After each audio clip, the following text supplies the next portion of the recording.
Ok, muy buenos días, tengan todos ustedes. Bienvenidos a la semana número 2 de la materia de informática.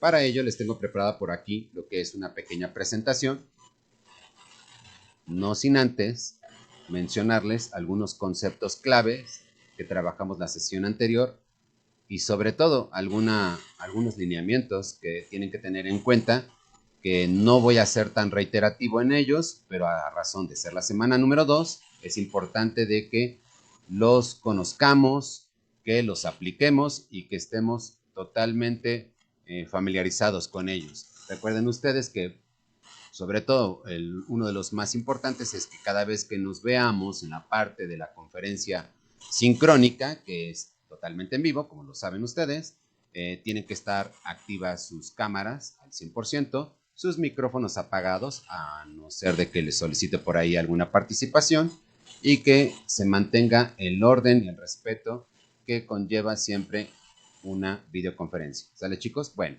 eso es lo que quería comentar sobre algunos lineamientos que estuvimos trabajando en la sesión número 1 de mi materia, que son vitales de recordar. Para ello, miren, tengo abierto lo que es mi cuenta de correo electrónico. No me encanta a mí obviar en muchos puntos que son importantes. Me voy a ir paso a pasito. Por lo pronto, doy clic en las aplicaciones de Google, abro directamente mi Drive y ya tengo ahí almacenada lo que es mi presentación, que la hice en Google Slides, ¿sale? La voy a abrir.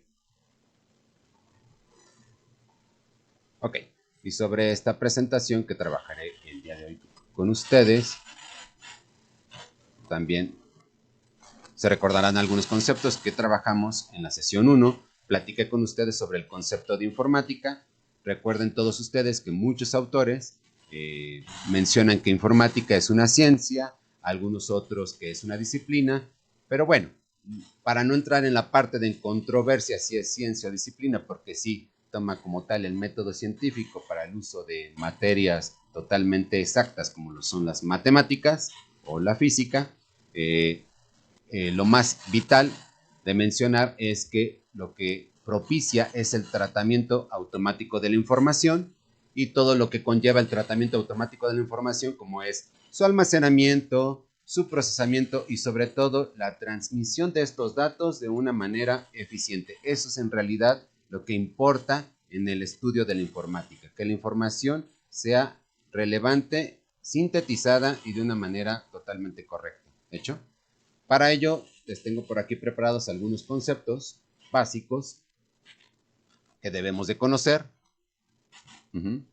Aquí viene la parte de lo que es informática, ya lo mencionamos, que es la ciencia que abarca el estudio del procesamiento automático de la información. Y viene la parte final de mi presentación, de donde deriva su etimología francesa, que es información automática, que es automatique. ¿Hecho? Bien, conceptos esenciales, lo que es computación, computadora, dato, información y sistema de cómputo. Ajá. La parte de computación sí tiene una gran diferencia a razón de lo que es informática. Computación, sobre todo, deriva más en la parte de estudiar los sistemas de cómputo, precisamente en la parte de computadoras como tal. Información tiene su ámbito un poquito más amplio, sobre todo en el uso de software. ¿Hecho? Dato, refiriéndonos que en la parte de dato, los datos en realidad son símbolos que describen ciertas condiciones, hechos, situaciones o valores por medio de letras. Ajá. Todo ese grupo de letras, ajá, que a su vez se conjuntan, en un momento dado propician lo que es la información. Hablando de dato, quiero comentarles que todo dato, para que un sistema de cómputo lo detecte o lo analice, si lo quisiéramos llamar así, se trabaja por medio de un código que nosotros denominamos ASCII. Ajá.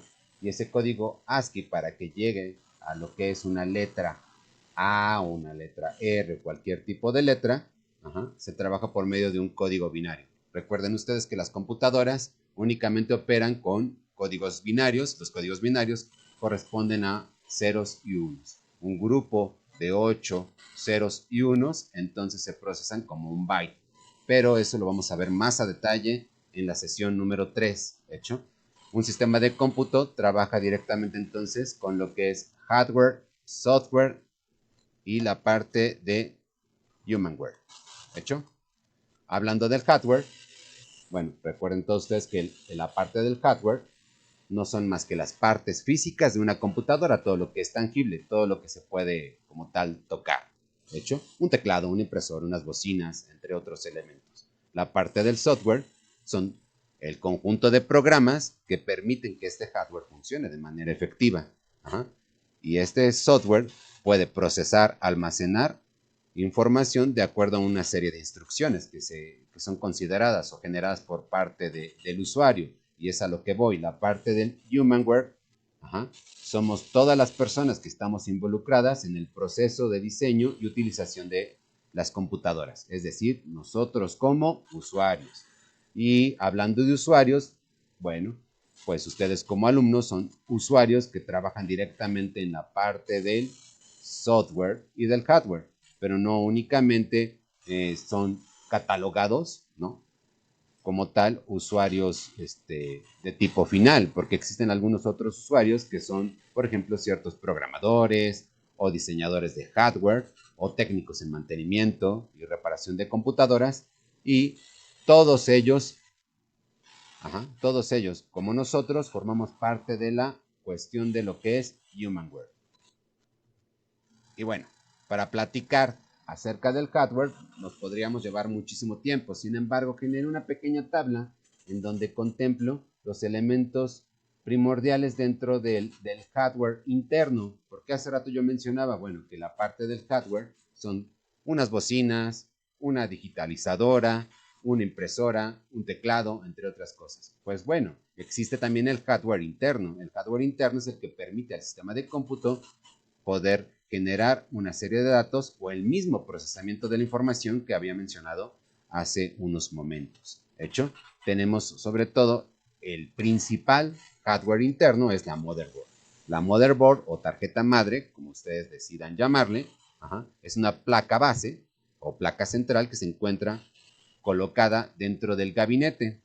El gabinete me refiero al mueblecito donde se encuentra toda la cantidad de circuitos, ¿hecho? Entonces, esta placa, denominada motherboard, es, por ejemplo, noten ustedes aquí, esto que estoy señalando aquí, es en donde va insertado este otro elemento, que es el microprocesador. Este es un socket, y en este socket se coloca lo que es el microprocesador. Y hablando del microprocesador, les puedo mencionar que en realidad es en sí, o le podemos determinar como el cerebro de la computadora. Sinónimo perfecto de CPU, que deriva de Central Process Unit. Gran parte de los usuarios le llaman CPU al gabinete, y en realidad nuestro gabinete es lo que aloja la motherboard y todo lo que se encuentra insertado dentro de ella. ¿Hecho? Entonces hay que saber muy bien diferenciar. Este microprocesador ha tenido una evolución gigantesca. Hoy podemos hablar de microprocesadores que trabajan a varios núcleos, que sobre todo ese punto lo detallaré más adelante. Pero lo que sí es importante, bueno, es que todo microprocesador está generado de un elemento químico que es silicio y que genera gran cantidad de instrucciones por segundo. Y dentro de este se encuentran dos elementos importantes, que es la unidad de control y la unidad aritmético-lógica. La unidad de control, la que te permite buscar instrucciones dentro de esta cosita que es la memoria RAM. Y la unidad aritmético-lógica es la que te permite generar todo tipo de cálculo, como su nombre lo dice, ya sean operaciones tan simples y sencillas como una suma, resta, multiplicación o división, y algunas operaciones un poquito más fundamentadas, más elaboradas, dentro, sobre todo en un lenguaje de programación que veremos también en este semestre, como son funciones si, y, or o not, ¿no? Y tenemos por aquí la parte de los bus de datos. ¿Qué es un bus de datos? Bueno, son pequeños cables planitos que permiten comunicar a cada uno de los dispositivos insertados en esta placa. Llámese disco duro, unidad de DVD, hoy en día unidades lectoras SD o micro SD, que se encuentran siempre en la arquitectura de un equipo. ¿Por qué coloqué dos? Porque inicialmente se utilizaban estos, que nosotros le llamamos ID. Hoy en día, bajo cierta tecnología donde se pueden transferir datos de manera más eficiente, se utilizan los cables de tipo SATA. Hecho. Y llegamos a la parte de los dispositivos periféricos. Para la parte de los dispositivos periféricos, quiero comentarte que son todos y cada uno de ellos que se encuentran pues alrededor de la computadora y que nos sirven para ampliar sus capacidades, ¿no?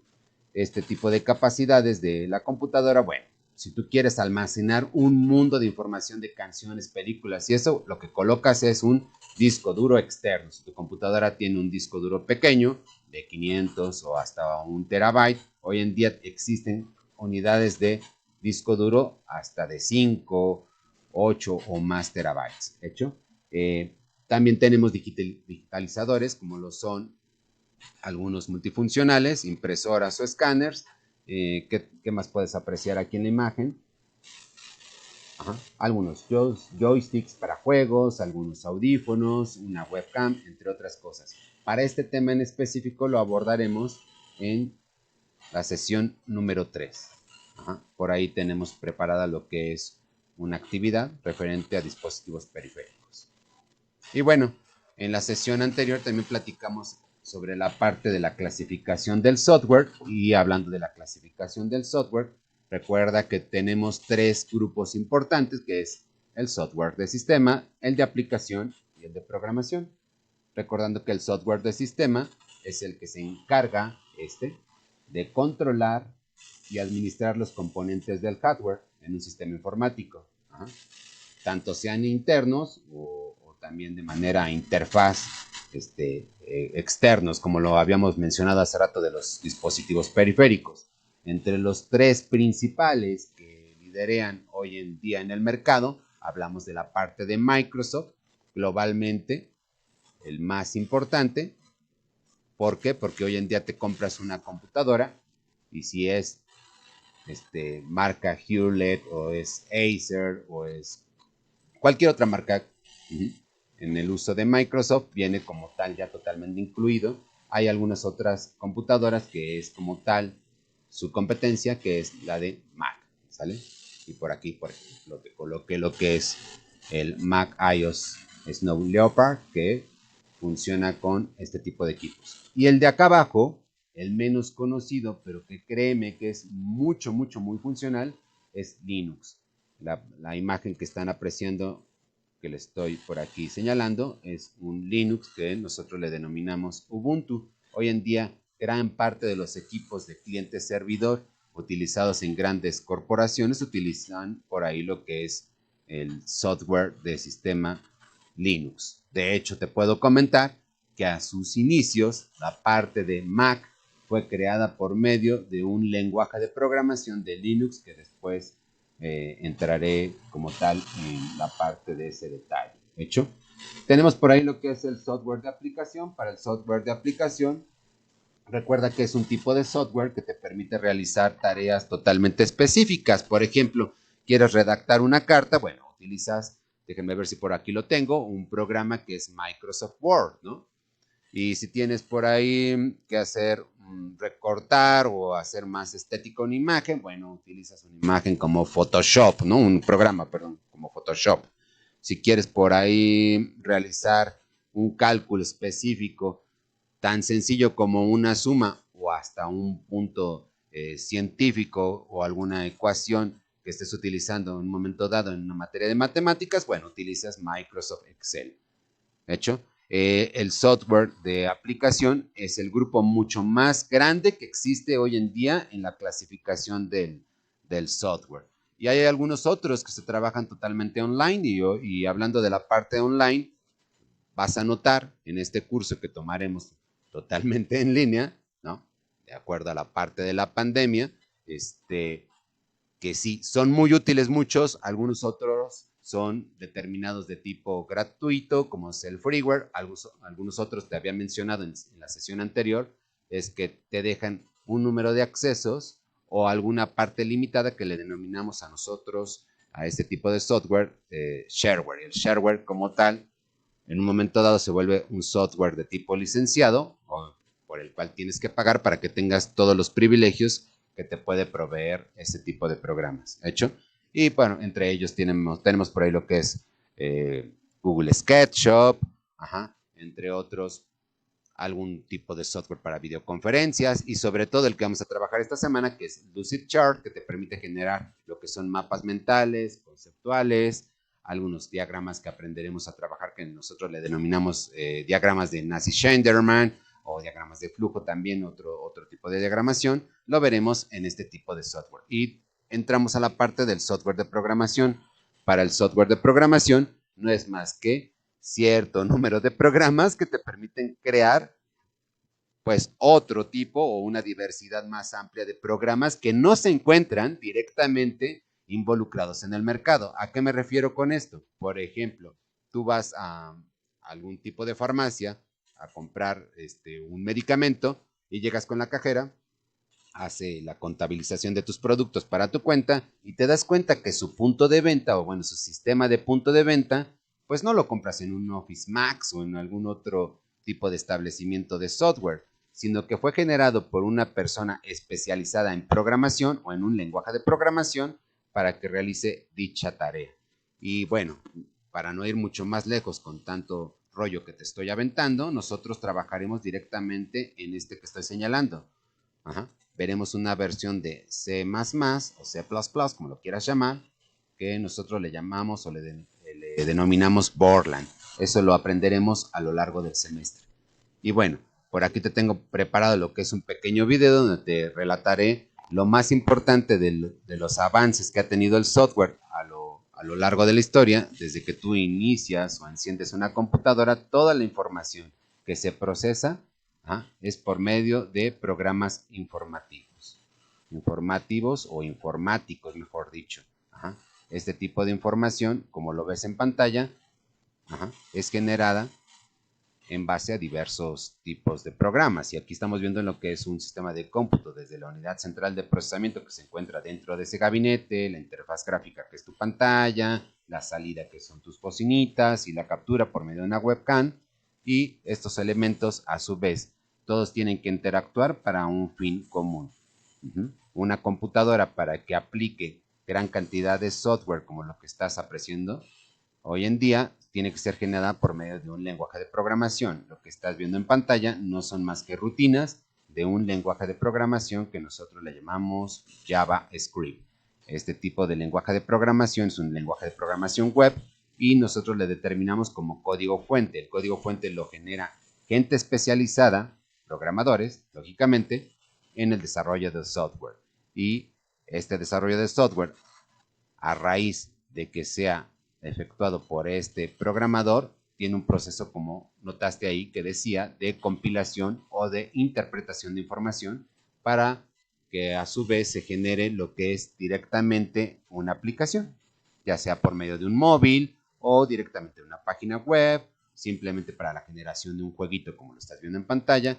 Y bueno, ¿qué es a lo que voy? Toda la parte de telecomunicaciones o transformación de información hoy en día implica el uso de ciertos número de códigos. Ese código se le determina como código fuente. El código fuente, a su vez, una vez que ya fue trabajado, se genera un código objeto y el código objeto que ya es interpretado y determinado por la computadora te permite ejecutar un software para un fin específico.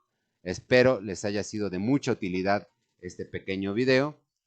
Espero también, como les había mencionado y les había solicitado, hayas generado las notas pertinentes sobre el mismo, porque sobre este tipo de elementos trabajaremos la próxima sesión, que es el día 24 y 25 de agosto.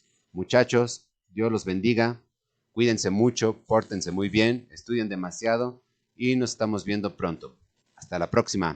Bye bye.